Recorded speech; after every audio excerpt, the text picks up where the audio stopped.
And saan na rin ba papunta yung mga radio stations ngayon? Gearing towards pa rin ba sa pag-discover ng mga bagong music? Alright, so nasa biyahe pa rin tayo. So medyo naiinig pa na ako sa biyahe. Wala makausap. And normally kapag nasa biyahe, nakikinig ako sa radio station eh. So pag-usapan natin yung mga radio station. Napansin nyo ba? I don't know kasi siguro yung mga batang 90s at saka early 2000s. Alam naman natin yung competition sa radio station arena. So ako kasi fan ako ng, of course, lumaki ako ng nakikinig sa mga alternative rock at saka rock. So kapag alternative rock ng panahon namin, nung kabataan namin, mga college or high school, dalawa lang naman yung radio station dyan eh. Dalawa lang naglalaban dyan. So yung NU 107 and LA 105.5 rock.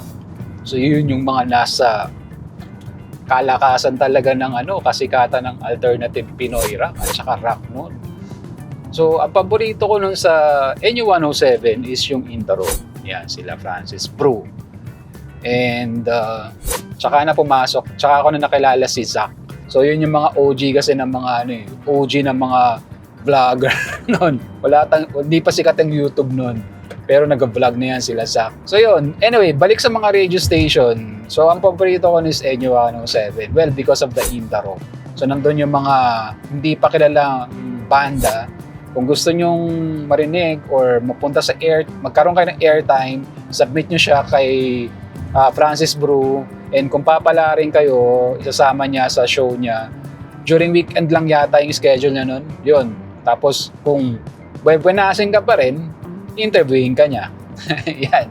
Tapos sa LA Rock naman, regardless kung anong genre mo, basta sinabit mo sa kanila, mapapasama ka sa top 50. Correct me if I'm wrong dun sa mga mas, siguro sa mga kasama sa production ng LA 105.5. Ayun, sorry.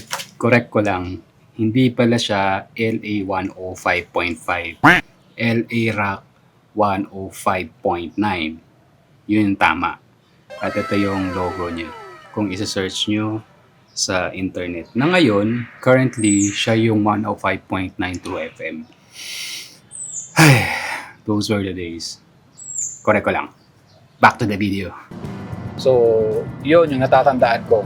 And doon naman sa mga radio station na tinatawag natin na mainstream, namimiss ko yung mga panahon nila Chico and Delamar sa RX 93.1. Doon nandyan pa rin naman si Chico, pero namimiss ko yung competition nila with the Magic. Kasi before, talagang head-to-head dyan with Magic 89.9 eh. Andyan pa rin naman si Mo Twister. Yun nga lang, syempre,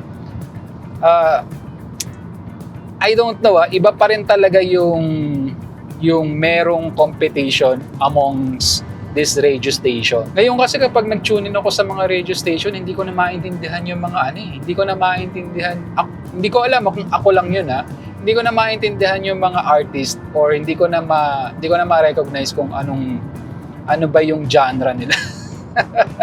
Or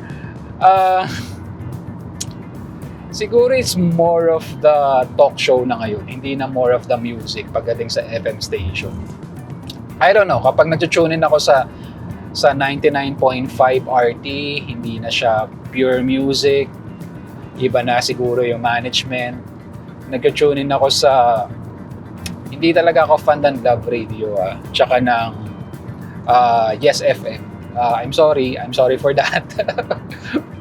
Alam ko yung iba sa inyo na viewers fan ng mga radio stations na yan.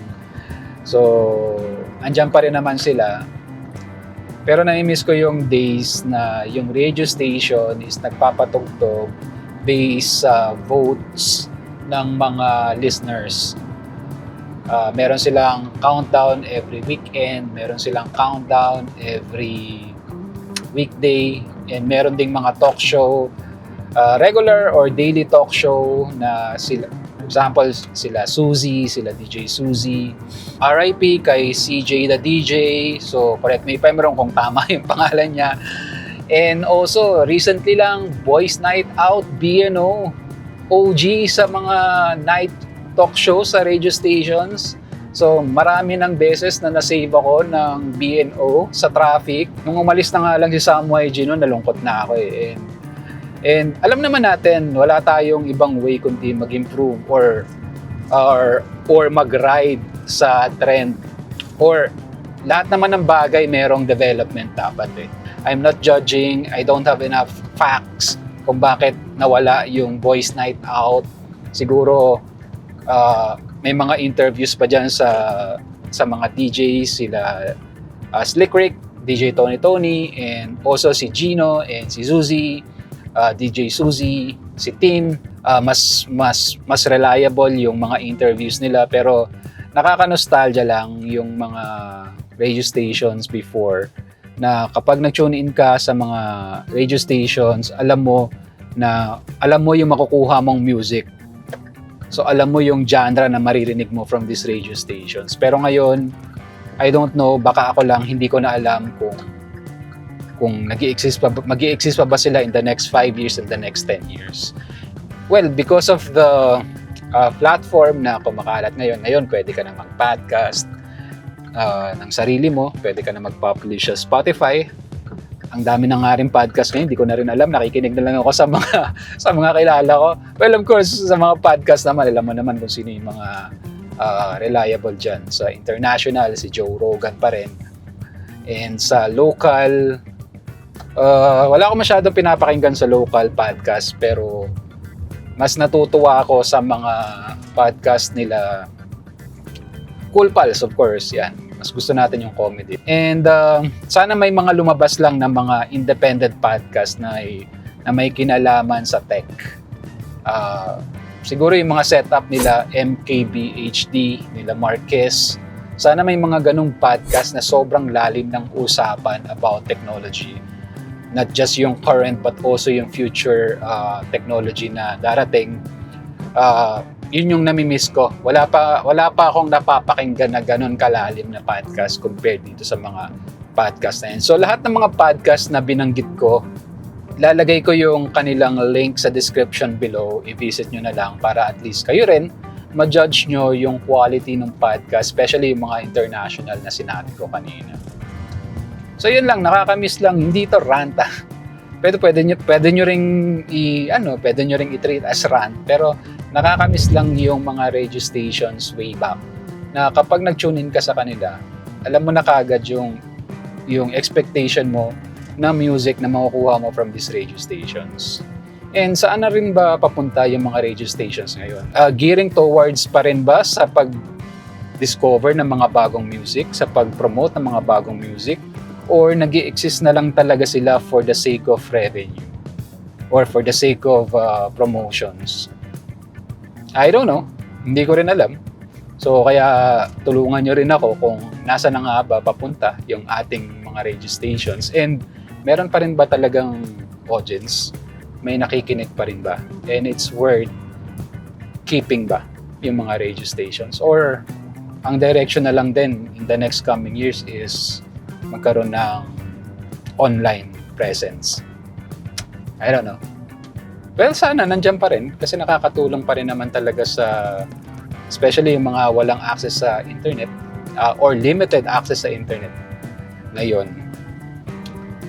Yun. So, sige. Comment down below your opinion, your comment, and I'll see you in the next video. Ingat!